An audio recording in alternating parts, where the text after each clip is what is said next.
Welcome, everybody, to the 2024 installment of the Digital Divas podcast. Can you believe it? It's back. The All Women's Conference happening on August 23rd, only at Innovation City, Cape Town. We are so looking forward to the lineup that we've got going on in this year's summit. With me in studio today is Angela Shurina. Angela is originally from Russia, but not only that, she's from Siberia. And when I think of Siberia, I think it's freaking cold. And I do remember one book that I read, A Day in the Life of Ivan Denisovich, which happens in a gulag.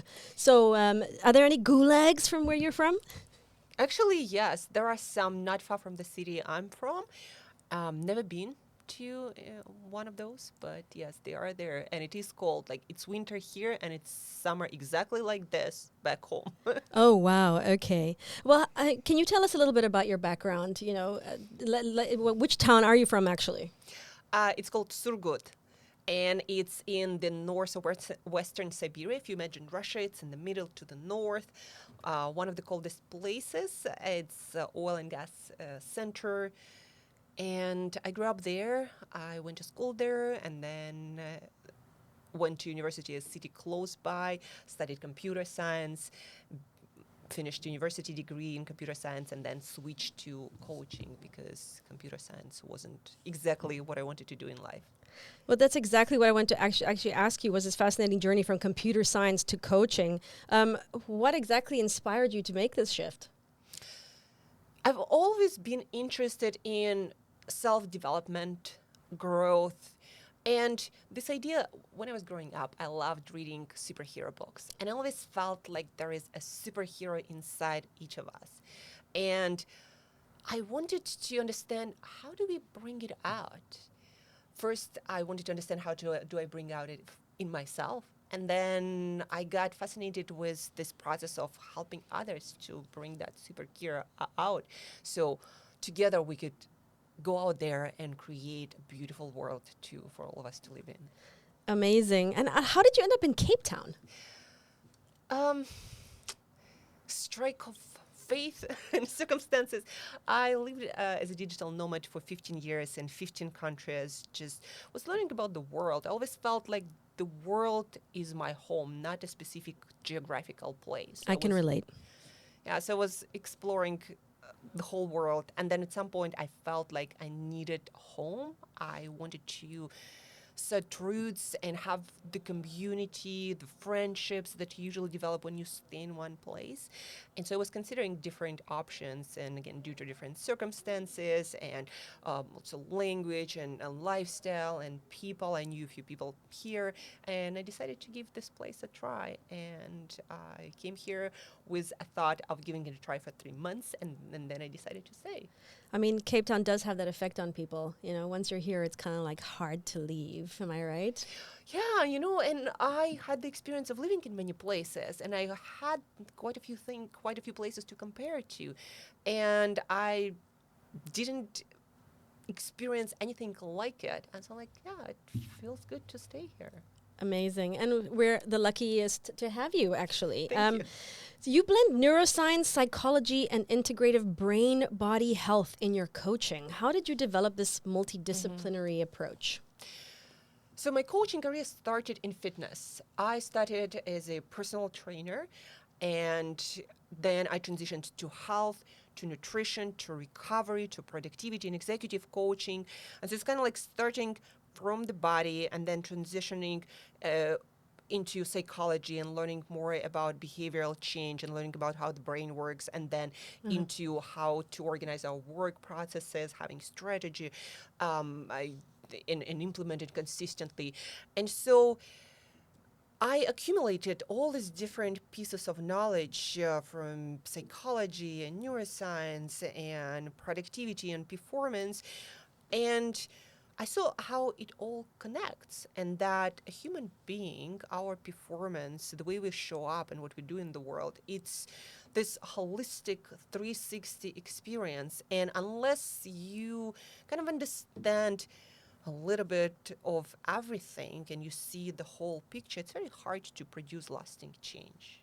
And that's where I saw more a potential and power for transformation when you combine all of them. And I studied, and till this day, I'm very interested in all of these aspects. And then looking again on a person and what they end up doing 360 and figuring out like what piece is missing in what area and how can we work on that to develop more potential and better results. Amazing. And your segment at the Digital Diva Summit focuses on growing dreams into real life accomplishments. What inspired this theme?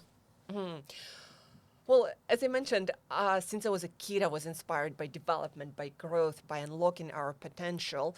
And no matter what area, whether that's health or productivity, work, mindset, we work with my clients, it always comes down to this process of how do I create what's in my mind, like my vision, my dream, how do I create it in real world?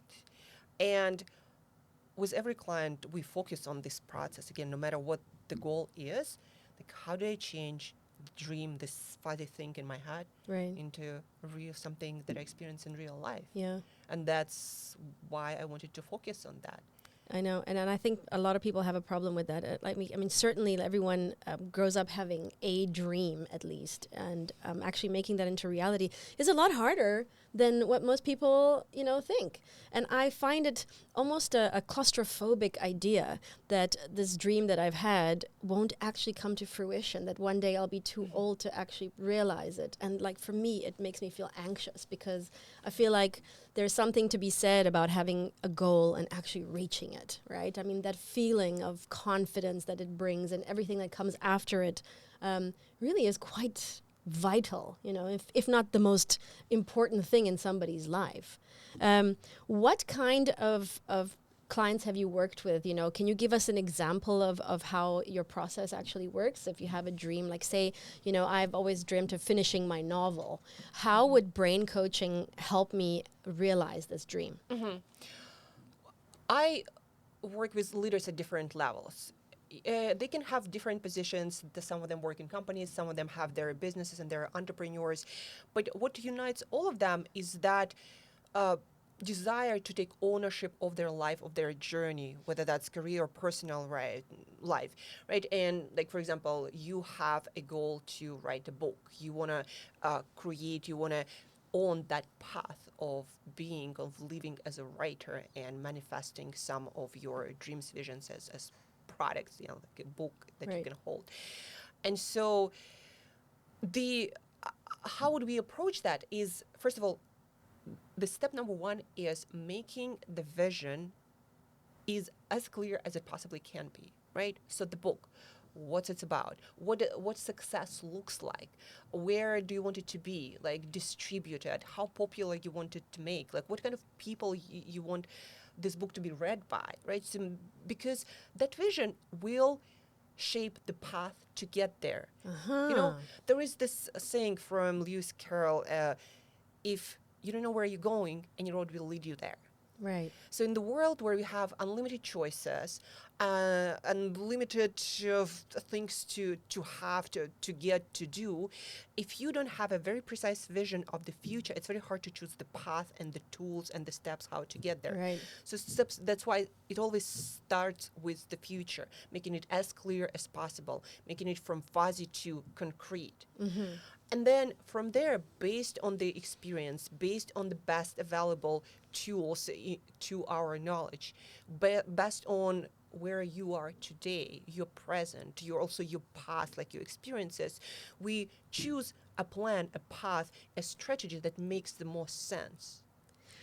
What would you say would be the best way to deal with distractions? Because I think we actually suffer a lot from being distracted, and certainly nowadays there's a lot of distractions that can happen. So, what's your take on is there a simple answer to this, or is there quite a lot of things to do to get rid of the usual distractions that seem to be easier to do than actually realizing your goals?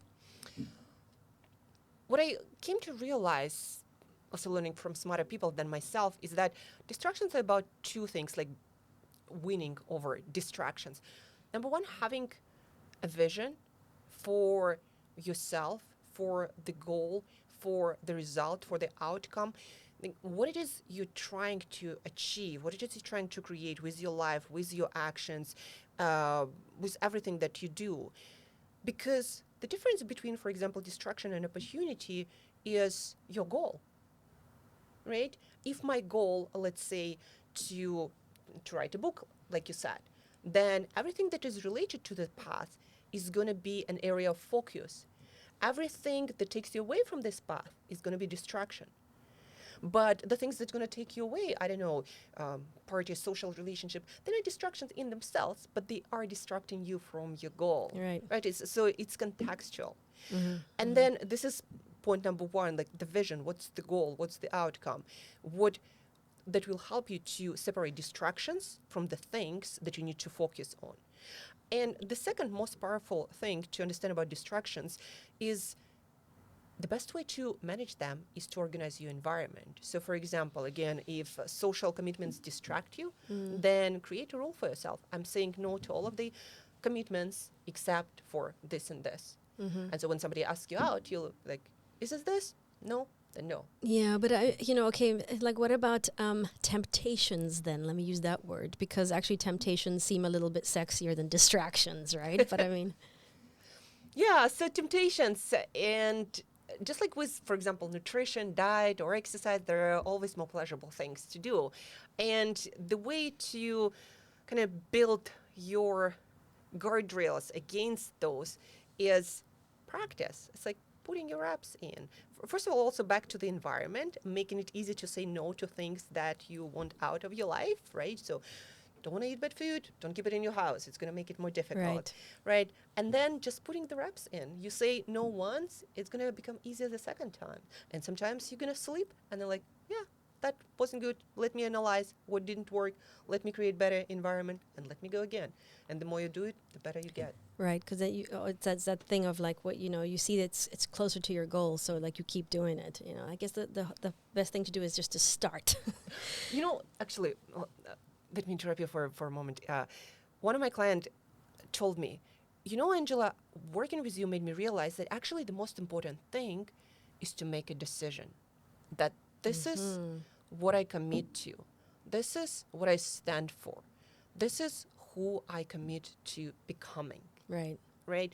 And after that, she said, you'll figure out a way. Amazing. You're also a passionate podcaster and writer. You can tell us a little bit about those things, and also how do these platforms enhance your coaching practice exactly? Oh yeah, I like to say I'm a passionate content creator. For me, life is about two processes: learning and sharing, right? And so I love learning. I love reading books, learning from other people, experiencing life. But then I feel like this natural need to express that, to share with others, to teach it, to somehow enhance life and the world with what I have to share. And that's why I do the podcast and all of my writings. It's satisfying that need. And how it enhances coaching, it every time you create a piece of content, you express yourself, and it helps you to learn more about yourself. Like, it helps you to crystallize your process of thinking, put into words what is fuzzy in your head. And when you're also trying to share it with the world, you make it better, you refine it, Right. you help it become more precise, and you describe it better. And so it helps with coaching, because in coaching very often what I need to do for my clients is to see the bigger picture of them as this holistic being, but then simplify it so we have something concrete to take action on, so they move closer towards that vision that they have for themselves. And so content creation helps me to clarify this process and make it better. Amazing. Yeah, and digitally you can also know what works and what doesn't work, and tweak and change it, according to how it went. Okay, so the idea of life coaching and business coaching, it's not a new idea. And I think, over the past 2 decades or so, there have been a lot of people who have gotten into this, would you say it was a profession Yeah. to do coaching? What gives your particular brand of coaching the edge?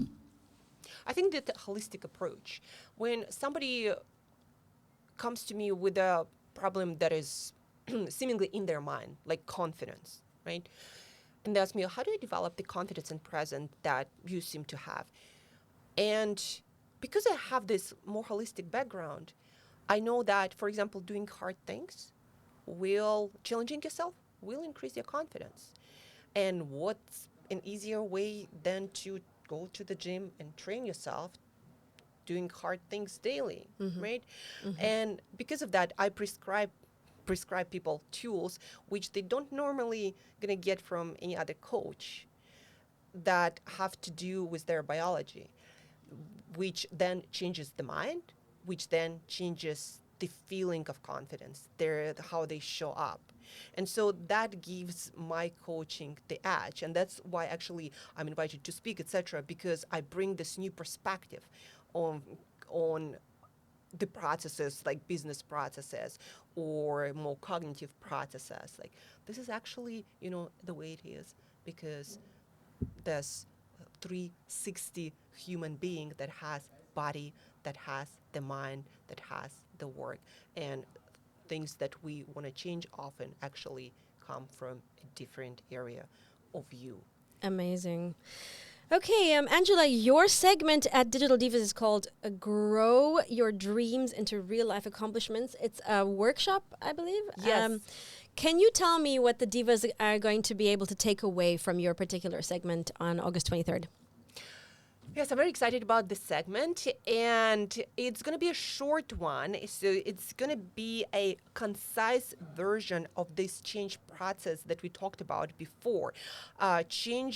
Creating your vision, your dream in real world by using step-by-step process and taking care of the missing pieces that we overlook when we don't make it happen. We're gonna understand, like, why do we fail to make dreams real, and when we succeed, what do we do differently, and how to iterate this process, how to simplify and make it consistent. So if we decide to commit to a dream or a goal, we can make it happen every time, not from time to time, right? Understanding this process and having a playbook to implement it no matter what goal or dream we have. So that's what we're gonna get, what we are gonna understand during this workshop. Amazing. Looking so forward to this. Angela, where can people find you online? I'm very active and present on Instagram, Angela Brain Body Coach. And also my podcast, 3 times per week, I have an episode covering either body, mind, or work and how we can improve that. Definitely check it out. If you haven't bought your ticket yet for Digital Divas, they're still on sale. Unfortunately, you missed the early bird special. But if you would like to buy a ticket, please look for it on innovationcity.co.za/Digital Divas. Thank you, Angela, Shurina, and looking forward to hearing what you have to say in your segment. Yeah, thank you, Sandra, for having me. We had a blast. Amazing. So looking Amazing. forward to the event. Thank you so much. Later.